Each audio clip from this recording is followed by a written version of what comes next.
নমস্কার বন্ধুরা, চলে এলাম নতুন একটি রেসিপি নিয়ে। আমরা কিন্তু সবাই আলুর পরোটা খেয়েছি এবং মটরশুঁটির পরোটাও খেয়েছি, কিন্তু আলু মটরশুঁটির পরোটা আজকে আমি করব। প্রথমে আলু আর মটরশুঁটি আমি নুন দিয়ে সিদ্ধ করে নিচ্ছি। দুটো লঙ্কাও দিয়ে দিলাম একবারে।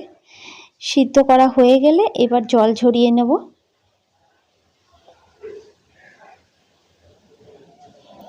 সিদ্ধ হয়ে গেছে, এবার জল ঝরিয়ে নিয়েছি। এবার একটি মিক্সিং বলে আমি এই আলু মটরশুঁটি আর কয়েক কোয়া কাঁচা রসুন দিয়ে দেব, দিয়ে একটা পেস্ট তৈরি করে নেব।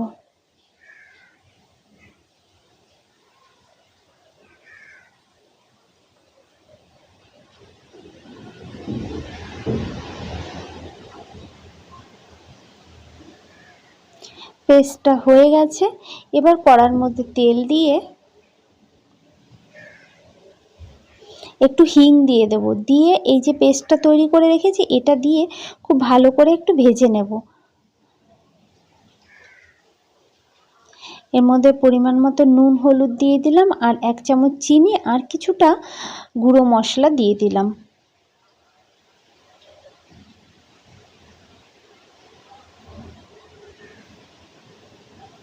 খুব ভালো করে এইভাবে ভেজে নেব।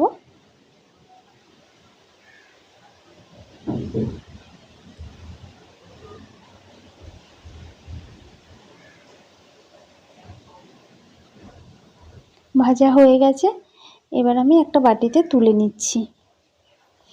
এর মধ্যে আমি ময়দা দিয়ে দিচ্ছি, এবার পরিমাণ মতো নুন দিয়ে এবার জল দিয়ে মেখে নেব।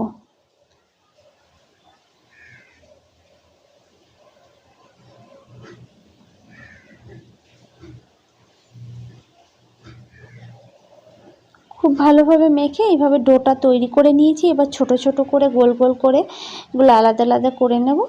নিয়ে এবার আমি পরোটাটা বেলে নিয়েছি, এবার তার মধ্যে ভেজে নেব।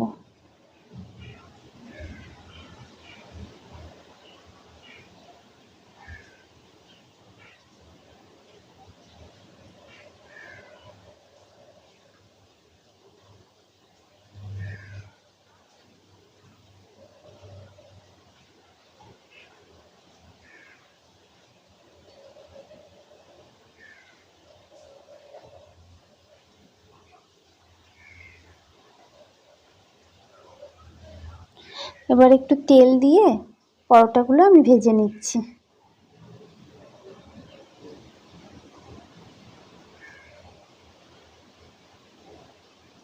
এভাবে লাল লাল করে ভেজে নিয়েছি।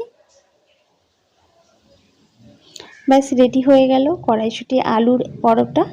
তো কেমন লাগলো আজকের রেসিপিটি অবশ্যই জানাবে।